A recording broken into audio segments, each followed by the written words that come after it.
Chris Cuomo here. Welcome to NewsNation. Here we go. Election Eve. I can promise you this, we will be with you every step of the way of this election process. I know many are giving you takes on what they think is going to happen. I have no clue. I've spoken to pollsters, ground workers for both teams, and they are definitely spinning. I don't know if they're trying to convince themselves of what they're saying or convince me, but both sides are saying something interesting, which is that they're seeing vote changes as they're going door to door in the swing states. Now, that doesn't surprise me for two reasons.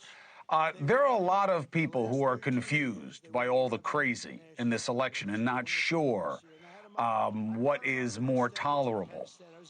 There's also a tendency for these folks to say what they have to say to get rid of the person at the door, in my experience. So here's what I know and what I'm focused on. First, and I actually mean this most of all, don't worry. Anxiety or fear of the unknown is useless. Other than regret, it is the least useful disposition or emotion. It changes nothing for you. Whatever happens in the next few days, let it come, and we will handle it. Now, I believe in that because I believe in us. You know, even if you want to beat me over the head with January 6th, Trump, for all he said, for all he tried, for all he did, for all the people around him said and tried and did, he was gone when it came time to inaugurate the winner. Now, I happen to believe when it comes to perfidy, your first chance is your best chance to do me dirty.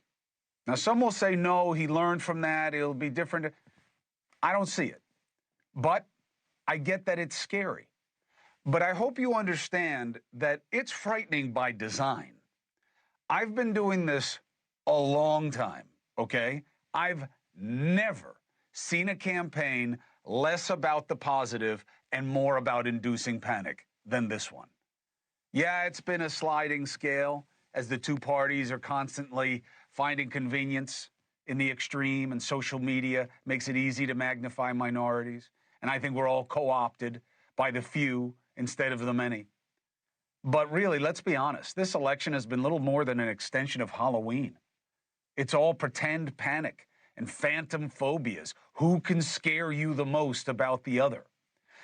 Now, I have said that my analysis of this election is that the dominant dynamic has been grievance. Grocery prices, gas prices, cultural upset, the economic and cultural status quo.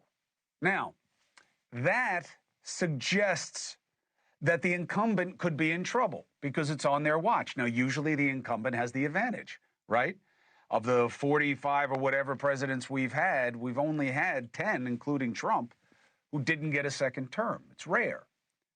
So a grievance dynamic could make it Trump's race to lose. So why don't I say, well, then I think he should win? Because it's him. And Donald Trump has the ability to loom larger and more scary than any price tag or perceived problem. It reminds me of the analysis in 2016. Now, I was earlier to the Trump reality than many in my business. The rallies were very impressive to me. I had forgotten what his celebrity meant everywhere else in the country than in New York. If it weren't Clinton, Trump likely would have lost in 2016, too, because of how many people had to justify voting for someone who was saying and doing what they would likely never echo in their own lives. It feels like that now as well. If Harris were facing Haley or Christie or Governor DeSantis, I think more of her people would be susceptible to peeling off. But Trump is so divisive, so objectionable. And no, it's not because the media goes after him all the time. It's his own mouth. He could lose this by losing more center-right people than Harris loses center-left people. I suspect the story of who wins is going to be a battle of attrition. Which side holds together more in this desperate dive to the bottom of who and what is worse? Personally, I know who matters. Who wins matters to all of you. It doesn't matter to me as much. And you don't have to care about that.